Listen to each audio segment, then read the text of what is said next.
My dear students, viewers, नमस्कार, जय Hind. Markandeya mission के इस ऑनलाइन प्लेटफॉर्म पर आप सबका स्वागत है। Here you can get advance and basic classes for your all types of academic and competitive exams. My dear students, let me allow to put before you an conceptual explanation about the Article 15 of the Indian Constitution। तो 12, 13 और 14 देखने के बाद अब हम लोग देख रहे हैं कि आर्टिकल 15 किस तरह से इक्वलिटी को रिप्रेजेंट करता है। तो my dear student, first of all you have to be acquainted with these basic information। Nowadays, Article 15 contains 6 clauses। आज के दिनों में जो आर्टिकल 15 में 6 क्लाउज है, उसमें से 3 क्लाउज ए, बी और सी ही मूल संविधान में थे। मतलब कि जब हमारा मूल संविधान जो 26 नवंबर 1949 को कंप्लीट हुआ था और जो 26 जनवरी 1950 को लागू हुआ था, उसमें आर्टिकल 15 जो था उसमें 3 ही क्लाउज थे, ए, बी और सी। और बाकी के जो ये 3 क्लाउज नाउ डेज, जैसा कि मैं कह रहा हूं कि आर्टिकल 15 में 6 क्लाउजेज है, तो ये तीनों क्लाउज अमेंडमेंट्स के जरिए, जैसा कि आपको पता है कि आर्टिकल 368 पार्लियामेंट को इंटाइटल्ड करता है कॉन्स्टिट्यूशन में अमेंडमेंट के लिए। तो ये अमेंडमेंट के जरिए, जैसा कि आपको पता होना चाहिए कि फर्स्ट कॉन्स्टिट्यूशनल अमेंडमेंट के जरिए ही आर्टिकल 15 में क्लाउज डी को इंट्रोड्यूस किया गया था। 93rd अमेंडमेंट के जरिए क्लाउज ई को आर्टिकल 15 में इनकॉर्पोरेट किया गया। और ये जो एफ क्लाउज है, ये 2019 में 103वें संवैधानिक संशोधन के जरिए संविधान का हिस्सा बना, आर्टिकल 15 में शामिल किया गया। तो दोस्तों, ये जो अमेंडमेंट के जरिए 3 आर्टिकल्स आए हैं, ये काफी डिबेट के बाद इनको शामिल किया गया है। पहले हम लोग ये देखें कि हमारा जो मूल कॉन्स्टिट्यूशन था उसमें जो आर्टिकल 15 था उसका स्वरूप क्या था, जो 3 क्लाउजेज के द्वारा रिप्रेजेंट किया गया था।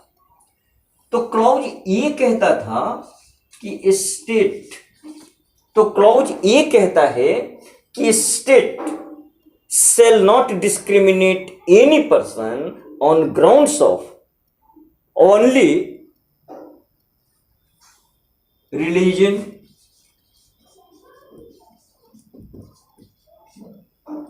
race,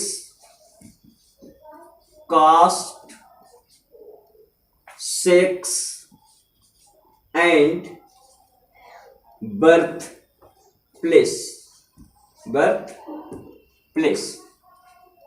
ये 5 ग्राउंड्स क्रिएट किए गए हैं और कहा गया है कि state shall not discriminate any person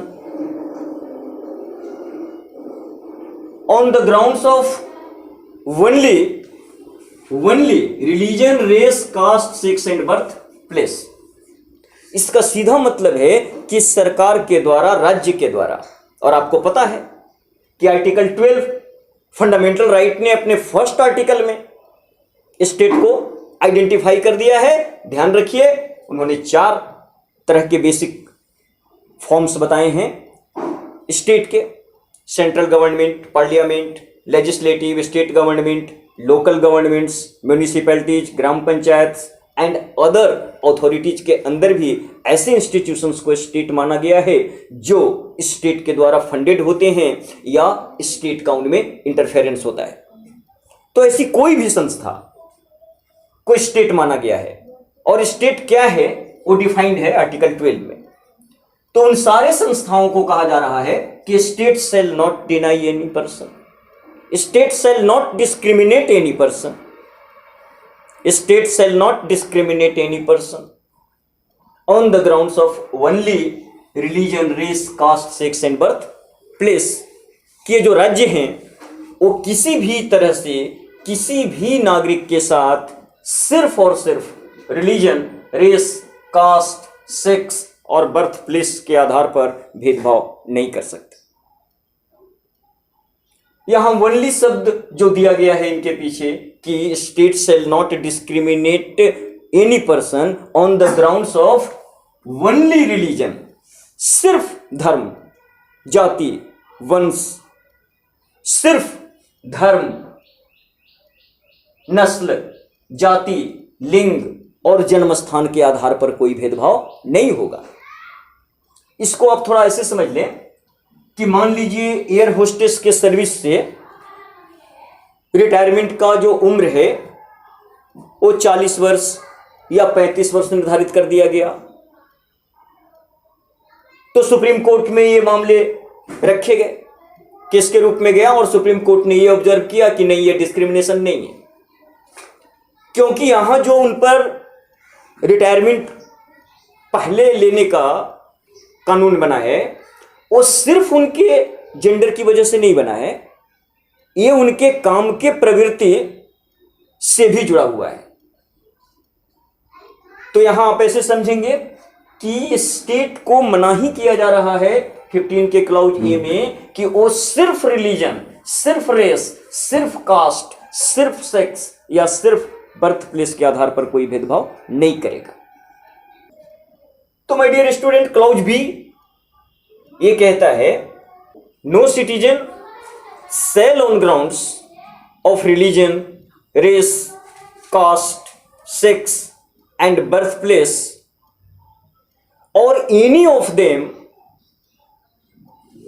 shall be subject to any disability, liability और restrictions। तो बिल्कुल स्पष्ट रूप से कह रहा है बी, और इसमें वो शामिल हैं स्टेट प्लस पीपल, लोग, citizen. No citizen on the grounds of religion, race, caste, sex and birthplace or any of them shall be subject to disability, liability और restrictions। कि सिर्फ जाति, धर्म, भाषा, सिर्फ जाति, धर्म, भाषा, नस्ल, लिंग और जन्म स्थान के आधार पर किसी भी व्यक्ति को डिस्क्वालीफाई नहीं किया जा सकता, रिस्ट्रिक्ट, प्रोहिबिट नहीं किया जा सकता। किससे? Public place, service, institution. No citizen on the grounds of religion, race, caste, birthplace shall be subject to disqualify, liability, disability because कोई भी व्यक्ति सिर्फ अपने जाति, धर्म, लिंग, जन्मस्थान और नस्ल के आधार पर किसी भी तरह के सार्वजनिक सेवा से वंचित नहीं किया जा सकता, सार्वजनिक संसाधन के उपयोग से वंचित नहीं किया जा सकता, डिस्क्वालीफाई, रेस्ट्रिक्टेड, प्रोहिबिट नहीं किया जा सकता या उस पर कोई वर्डन इंपोज नहीं किया जा सकता। Only on the grounds of religion, race, caste, sex and birth place. तो बिल्कुल स्पष्ट है, क्लाउज ए स्टेट को कह रहा है कि स्टेट किसी नागरिक के साथ इस बेस पर, रिलीजन, रेस, कास्ट, सेक्स और बर्थ प्लेस के बेस पर कोई भेदभाव नहीं करेगा। क्लाउज बी कह रहा है कि स्टेट और पीपल दोनों ही किसी भी तरह के public service, public place, any type of institution dedicated to public service can not be denied on the basis of their caste, race, sex, birth place. तो क्लॉज बी भी रोक रहा है, डिस्क्रिमिनेशन को प्रोहिबिट कर रहा है। और क्लॉज बी का जो दायरा है वो ए से बड़ा है। क्लॉज बी कहता है कि किसी भी तरह की सार्वजनिक सेवा, यहां ग्रुप किया गया है, ए में शॉप को और इंटरटेनमेंट प्लेस को, और बी में पब्लिक रिसोर्सेज जैसे वेल, टैंक, रोडवेज। तो ये कहा गया है बी में कि किसी भी तरह की ऐसी सेवा, ऐसी जगह, ऐसी संस्था, ऐसा संसाधन जो आम जनता को समर्पित है, डेडिकेटेड टू कॉमन पीपल, वहां जाने से, उसका उपयोग करने से किसी भी नागरिक को नहीं रोका जा सकता। ऐसा बिहेव न तो नागरिक कर सकते हैं और न ही स्टेट कर सकता है। मतलब किसी भी व्यक्ति को सार्वजनिक सेवाओं के, सार्वजनिक जगह के, सार्वजनिक संस्थाओं के, dedicated to public service place और इंस्टीट्यूशंस के उपयोग करने से किसी भी व्यक्ति को नहीं रोक सकता, न कोई व्यक्ति, न कोई संस्था, न कोई सरकार। कोई डिस्क्रिमिनेशन नहीं होगा। जो पब्लिक प्लेस है, जो पब्लिक इंस्टीट्यूशंस है, जो डेडिकेटेड टू कॉमन पीपल है, वहां सबका एक्सेस सिमिलर स्टेटस में होगा। और आप किसी को न तो पब्लिक के द्वारा और न ही गवर्नमेंट के द्वारा डिस्क्वालीफाई किया जा सकता है। तो ये कह रहा है क्लॉज बी। और क्लॉज सी को देखें तो एक अलग तरह का अरेंजमेंट लाएगा, और ये कह रहा है कि वुमेन और चिल्ड्रन, वीमेन और चिल्ड्रन के लिए स्पेशल प्रोविजन आएगा। उनके लिए अलग तरह की व्यवस्था की जाएगी। एजुकेशनल इंस्टीट्यूट्स में, पब्लिक ट्रांसपोर्ट में उनके लिए हम सीटें आरक्षित कर सकते हैं, या कोई भी पब्लिक प्लेस पर उनके लिए हम बेटर फैसिलिटी अरेंज करेंगे, और ये डिस्क्रिमिनेशन नहीं माना जाएगा। तो ये जो क्लॉज ए और बी था, उससे छूट दी गई वीमेन को और चिल्ड्रन को। और यहां आप देख सकते हैं कि आर्टिकल 497 में वीमेन को एडल्ट्री के मामले में इम्यूनिटी प्रदान की गई है। मोहम्मद यूसुफ बनाम यूनियन ऑफ इंडिया के नाम से एक केस सुप्रीम कोर्ट में आया, और वहां यह ऑब्जर्व किया गया कि इंडिया के हिस्टोरिकल, सोशल और इकोनॉमिकल स्टेटस सर्कमस्टांसेस को देखते हुए वीमेन को ये जो इम्यूनिटी दी गई है एडल्ट्री के मामले में, यह उचित है। तो उसको उचित होने का दावा कहां से किया गया?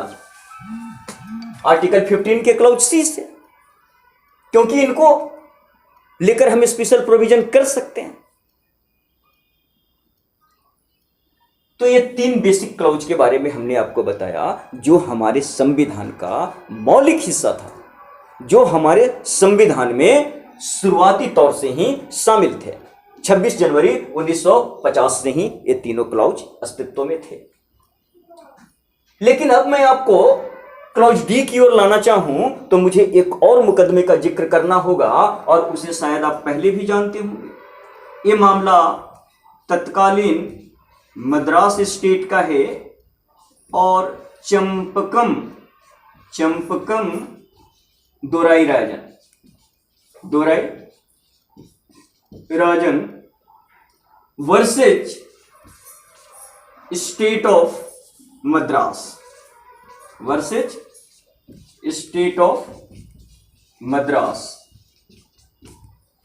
के केस को आप देखिए।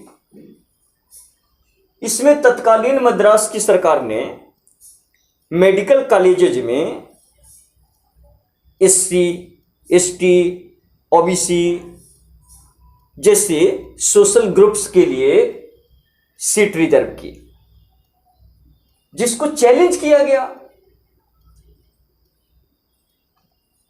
आर्टिकल 15 के तहत कि ये वैलिड नहीं है, क्योंकि कास्ट के बेस पर आप रिजर्वेशन नहीं दे सकते, कोई डिस्क्रिमिनेशन स्टेट नहीं कर सकता है। और सुप्रीम कोर्ट ने जो रिजर्वेशन दिया गया था मद्रास स्टेट के द्वारा उसको इनवैलिड करार दिया। तो देश के अंदर एक बड़ी बहस छिड़ गई कि जैसा कि आपने देखा था आर्टिकल 14 में इक्वल प्रोटेक्शन ऑफ लॉ इस बात को इंटाइटल्ड करता है कि स्टेट जो है वो डिफरेंट सर्कमस्टांसेज, सोशियो इकोनॉमिक और पॉलिटिकल कंडीशन के बेस पर डिफरेंट कम्युनिटी को रिकॉग्नाइज करेगा, पीपल को रिकॉग्नाइज करेगा और उनके लिए स्पेशल प्रोविजन लाएगा। लेकिन चूंकि आर्टिकल 15 में ए और बी में साफ कह दिया गया था कि रिलीजन, रेस, कास्ट, सेक्स और बर्थ प्लेस के आधार पर कोई डिस्क्रिमिनेशन स्टेट नहीं कर सकता, और इसका एक्सेप्शन सिर्फ क्लॉज सी में दिया गया था वीमेन और चिल्ड्रन को। तो अब सोशियो इकोनॉमिकली, एजुकेशनली जो वीकर सेक्शन सोसाइटी के थे, खास करके एससी और एसटी, तो उनको स्ट्रेंथन करने के लिए कोई भी प्रोग्राम आएगा, कोई भी फैसिलिटी आएगा, कोई भी एक्ट आएगा, कोई भी प्रोविजन आएगा, वो अब इनवैलिड हो जाएगा। तो ऐसी स्थिति में प्रधानमंत्री पंडित नेहरू के नेतृत्व में 1951 में ही संविधान में पहला संशोधन हुआ और उसमें क्लॉज डी क्रिएट किया गया आर्टिकल 15 में, और वहां यह कहा गया कि for the advancement of social and educational backward class, इस शब्द को इंसर्ट किया। For the advancement of, for the betterment of social and educational backward class and SC और एसटी, इन तीन सोशल ग्रुप्स को इंसर्टेड किया गया क्लॉज डी में। और यह कहा गया कि जिस तरह से क्लॉज सी में वीमेन और चिल्ड्रन के लिए स्पेशल प्रोविजन आएगा और वो डिस्क्रिमिनेशन नहीं माना जाएगा, वो इक्वलिटी के अगेंस्ट नहीं होगा, तो उसी तरह से क्लॉज डी डाल दिया गया।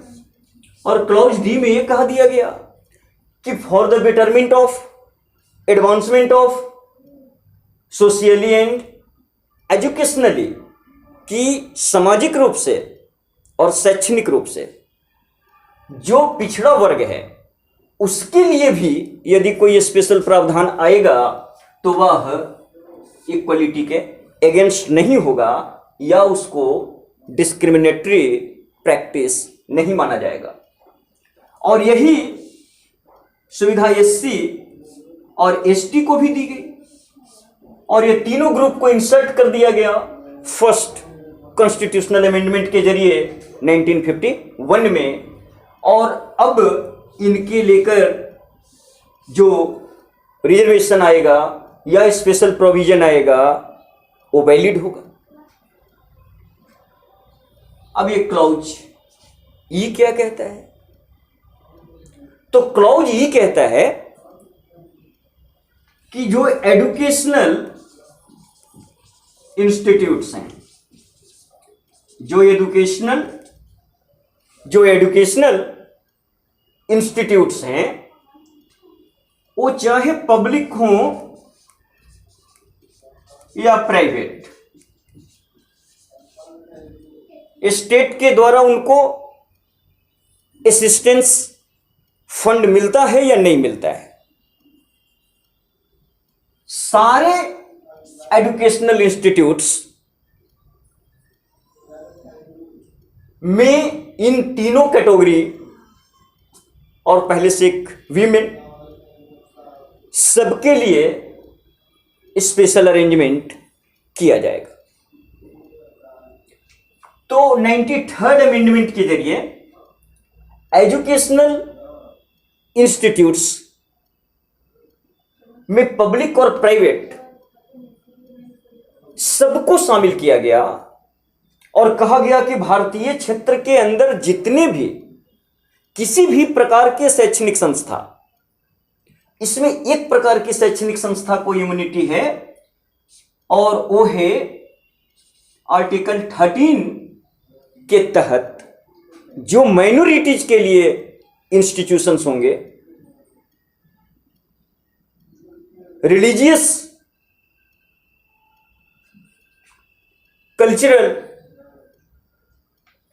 या अदर पर्पस को लेकर के माइनॉरिटीज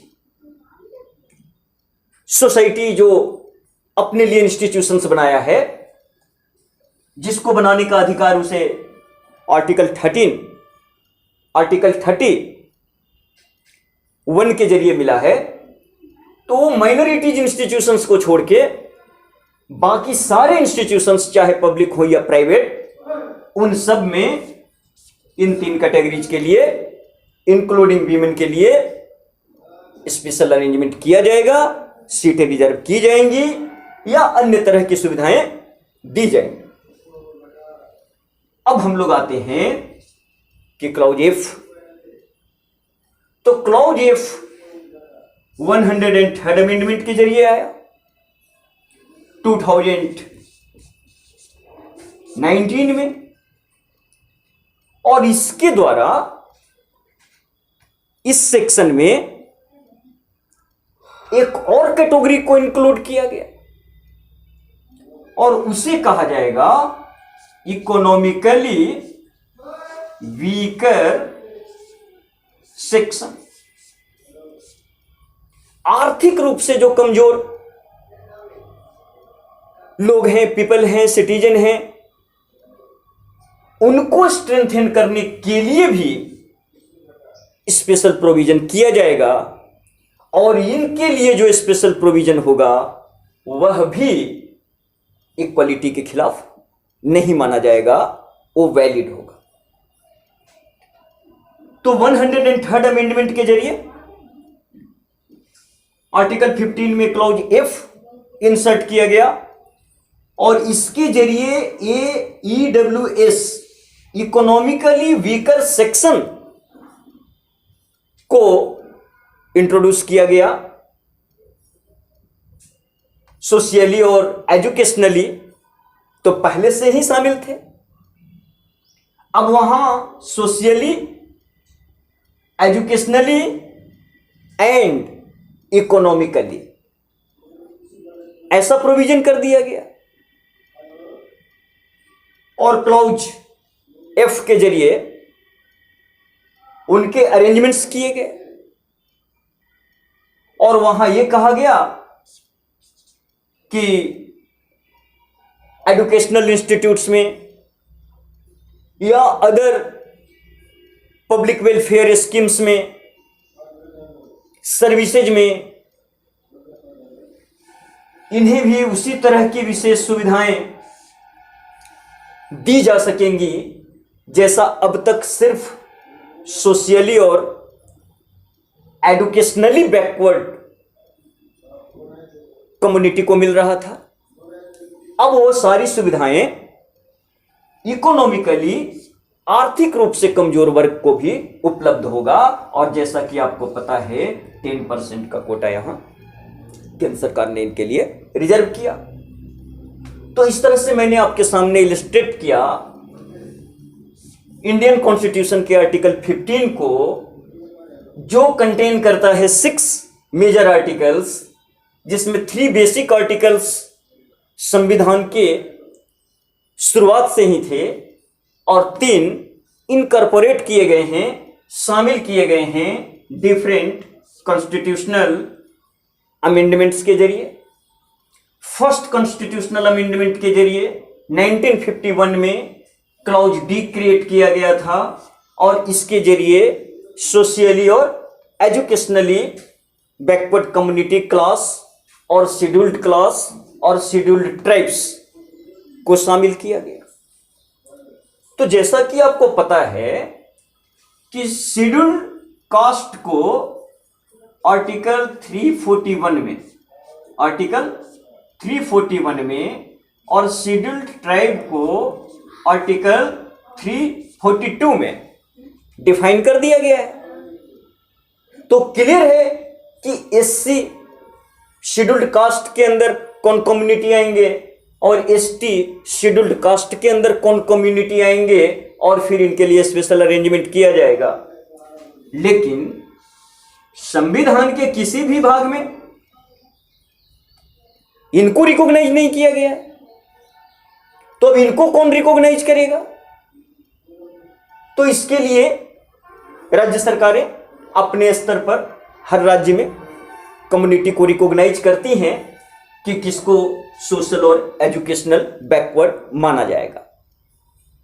हालांकि यहां मैं एक इंफॉर्मेशन और रखना चाहूंगा आपको कि जब देश में पहली बार नन कांग्रेस गवर्नमेंट बनी 1977 में मोरारजी देसाई के नेतृत्व में, तो उन्होंने सेकंड बैकवर्ड कमीशन अपॉइंट किया था बीपी मंडल के चेयरमैनशिप में, और इस बीपी मंडल की अध्यक्षता वाली समिति, जो मंडल कमीशन के नाम से भी जानी गई, इसने 3700 से अधिक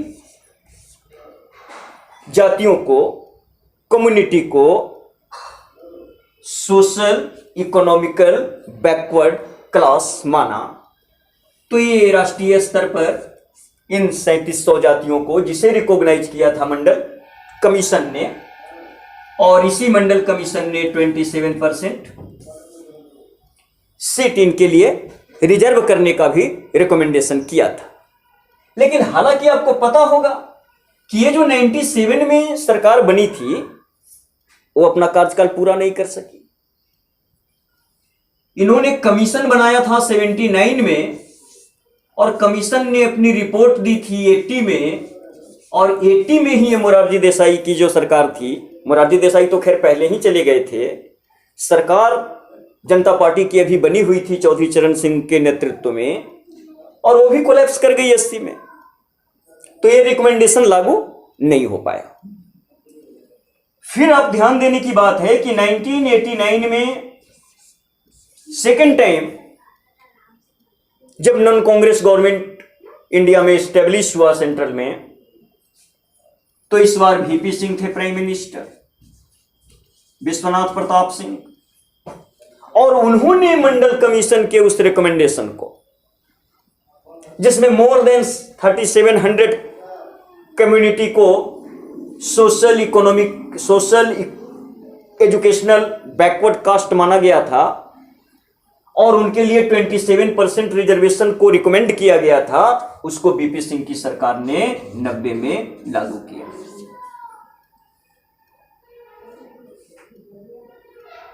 और इस तरह से इस सेक्शन को रिजर्वेशन मिला, सोशल और एजुकेशनल बैकवर्ड क्लास को। और फिर आपने देखा कि 2019 में इकोनॉमिकली वीकर क्लास को आरक्षण मिला। तो ये इकोनॉमिकल वीकर सेक्शन जो है, इसमें वो गरीब ही शामिल हैं जो इसमें से किसी ग्रुप में नहीं आते हैं। मतलब कहने का ये है कि ईडब्ल्यूएस कोटा के तहत, प्रोविजन के तहत लाभार्थी वही होंगे जो सोशल और एजुकेशनल ग्रुप में, या शेड्यूल्ड कास्ट ग्रुप में, या शेड्यूल्ड ट्राइब ग्रुप में लाभ नहीं ले रहे हैं।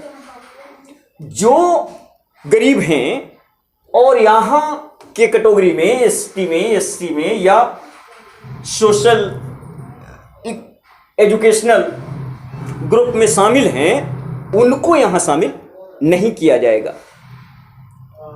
तो एक तरह से जो अनरिजर्व्ड क्लास है, इन तीनों के अलावे जो वर्ग है, उनके बीच में जो गरीब लोग हैं उनको ये लिस्टेड करता है।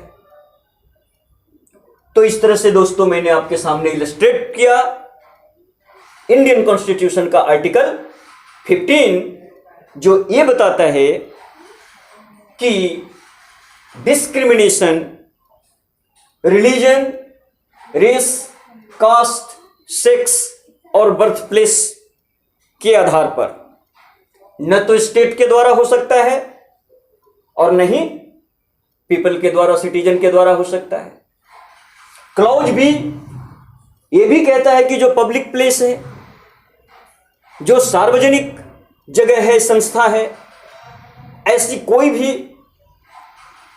संस्था, जगह जो कॉमन पीपल को डेडिकेटेड है, वहां जाने से, उसका उपयोग करने से किसी भी व्यक्ति को on the grounds of only religion, race, caste, sex और बर्थ प्लेस नहीं रोका जा सकता।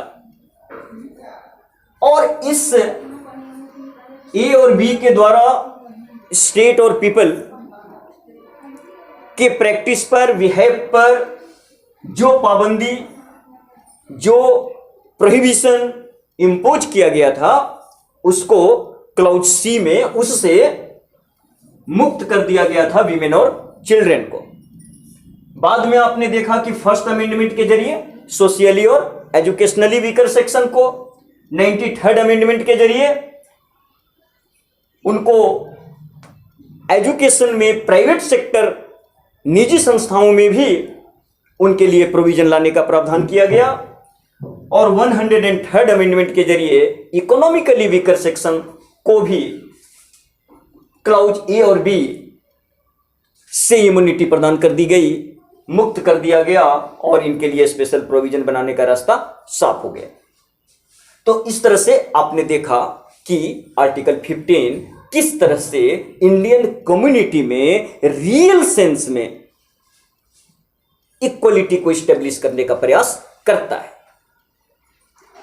क्योंकि इक्वलिटी सही मायने में तभी स्थापित हो सकती है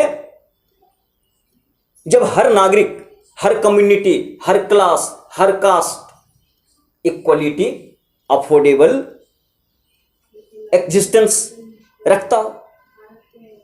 तो जो बहुत वीकर है, बहुत कमजोर है, उनको तो रिकॉग्नाइज करना होगा। और ये हम लोगों ने देख चुके हैं कहां, आर्टिकल 14 में, इक्वल प्रोटेक्शन ऑफ लॉ में ये बातें स्पष्ट हो गई थी कि जो वीकर सेक्शन है, जो मार्जिनलाइज सेक्शन है, जो सोशियली, पॉलिटिकली डोमिनियंट सोसाइटी है, उसके अलग उनको रिकॉग्नाइज किया जाएगा और उनके लिए स्पेशल प्रोविजन आएगा।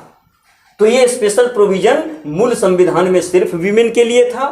बाद में हमने सोशियली और एजुकेशनली वीकर सेक्शन को इसमें शामिल किया और बाद में फिर इकोनॉमिकली वीकर सेक्शन को भी इसमें शामिल किया गया। और इस तरह से अब आर्टिकल 15 में जो मर्यादा है discrimination, prohibition on the basis of religion, race, caste, sex and birth place नहीं करने का, वो नहीं लागू होगा। कहां, वीमेन के मामले में, सोशल एजुकेशनल बैकवर्ड क्लास के मामले में और इकोनॉमिकली वीकर सेक्शन के मामले में, साथ ही शेड्यूल कास्ट और शेड्यूल ट्राइब्स के मामले में स्पेशल प्रोविजन आएंगे।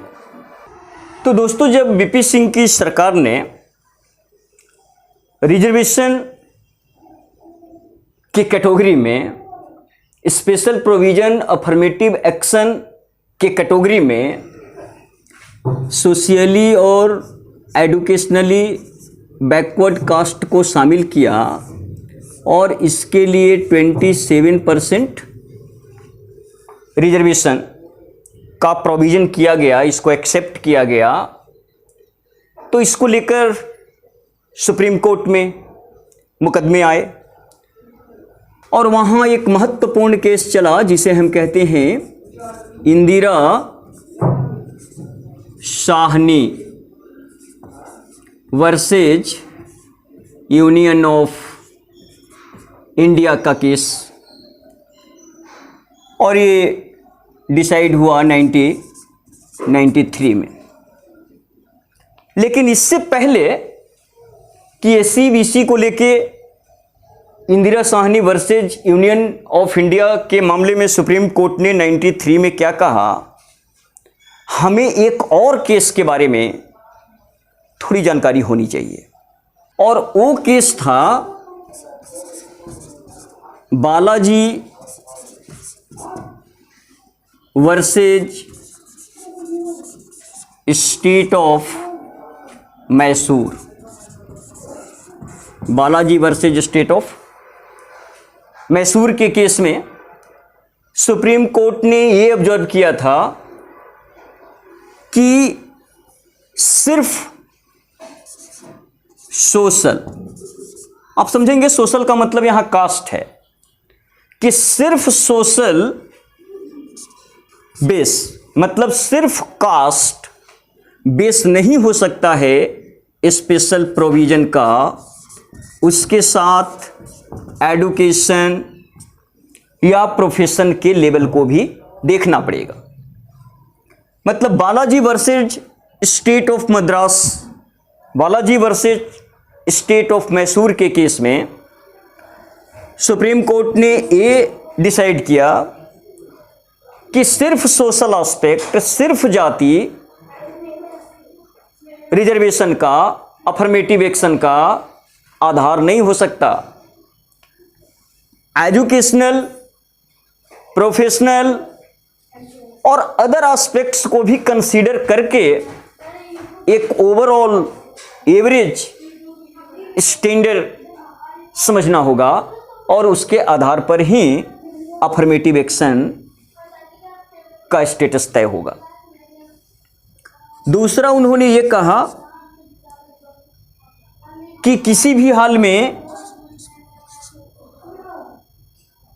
ये जो रिजर्व सीट है या अफर्मेटिव एक्शन का जो कोटा है वो बियॉन्ड 50% नहीं होना चाहिए। साथ ही उन्होंने एक थर्ड ऑब्जर्वेशन भी दिया और ये कहा कि कुछ राज्यों में जो बैकवर्ड, फिर उसमें भी मोर बैकवर्ड, पिछड़ा, अति पिछड़ा, ऐसा कंसेप्ट डिवीजन किया जा रहा है, ये उचित नहीं है। तो इन्होंने कहा कि मोर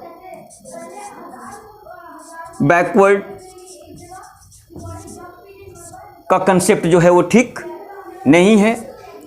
50% से कोटा आगे नहीं जाना चाहिए और सिर्फ कास्ट के बेस पर रिजर्वेशन, अफर्मेटिव एक्शन का प्रोविजन नहीं हो सकता। अब जो हमने आपको दिखाया था पहले कि Indira Sahni versus union of India का केस, जो एससीबीसी को 90 में वीपी सिंह की सरकार के द्वारा रिजर्वेशन दिए जाने के बाद के मुकदमा के रूप में जाना जाता है, इसमें सुप्रीम कोर्ट ने Balaji versus state of Mysore के दोनों मेजर ऑब्जर्वेशन को अनवैलिड कर दिया और कहा कि सिर्फ सोशल या कास्ट रिजर्वेशन का आधार हो सकता है। और उन्होंने ये भी कहा कि बीसी बैकवर्ड और एमबीसी मोस्ट बैकवर्ड का कंसेप्ट भी सही है। हालांकि उन्होंने 50% के सीलिंग लिमिट को चेंज नहीं किया और कहा कि इसे मेंटेन किया जाना चाहिए। ये हमारी एक एडवाइस है कि इस लिमिट को क्रॉस न किया जाए। तो इस तरह से दोस्तों मुझे लगता है कि अब आप एबल हैं समानता को पूरी तरह से समझने के लिए। इसके दो आर्टिकल 14 और 15 को हमने आपके सामने रिप्रेजेंट किया है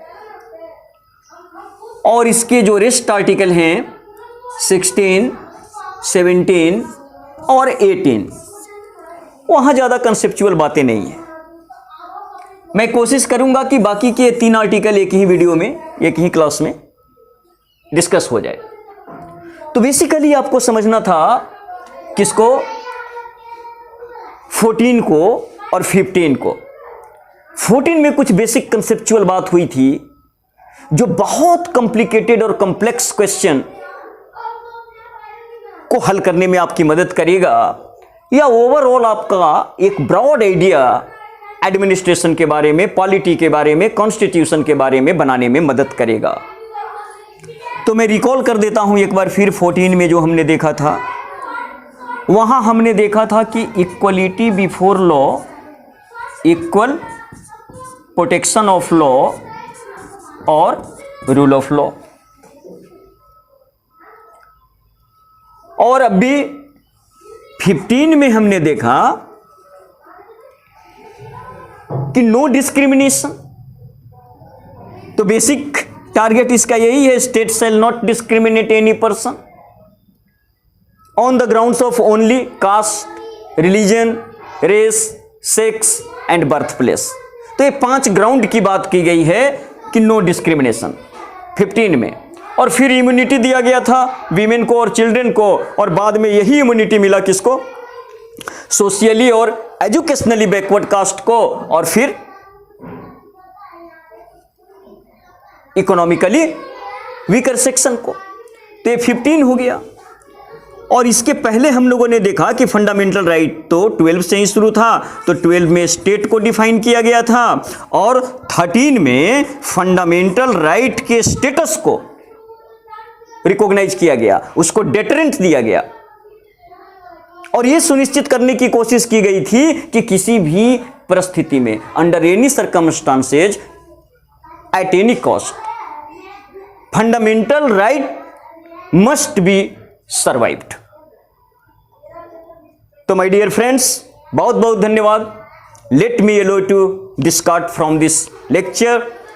बहुत बहुत धन्यवाद आप सबको मेरे साथ बने रहने के लिए। और ध्यान रखिए, मार्कंडेय मिशन के इस ऑनलाइन प्लेटफॉर्म से सारे तरह के एकेडमिक और कॉम्पिटिटिव एग्जाम्स के लिए, including UPSC, BPSC, SSC and board exams of different boards and universities के लिए, दोनों ही लेवल पर, बेसिक और एडवांस लेवल पर, लैंग्वेज और ह्यूमैनिटीज के सारे सब्जेक्ट की क्लास प्रोवाइड किया जा रहा है। तो उम्मीद करता हूं कि आप जुड़े और अवसर का लाभ उठाएं, और साथ ही कम्युनिकेशन स्किल को डेवलप करने पर अब भी एक विशेष सत्र चल रहा है, जिसमें मैं आपको पर्टिकुलरली इंग्लिश में रिप्रेजेंटेशन के लिए तैयार कर रहा हूं। तो इस इंग्लिश स्पोकन वाले कोर्स में आप ऑफलाइन या ऑनलाइन किसी भी मोड में जरूर शामिल होइए। ये ऑफलाइन क्लास आपके नियर अबाउट में रामकृष्णा नगर में और कंकड़बाग टेम्पो स्टैंड में उपलब्ध है, और ऑनलाइन क्लास तो आप कहीं से कर ही सकते हैं। तो I hope that what is necessary और whatsoever is required in order to get success must be done by you. Many thanks to you. Many thanks to you for being with me. That's all.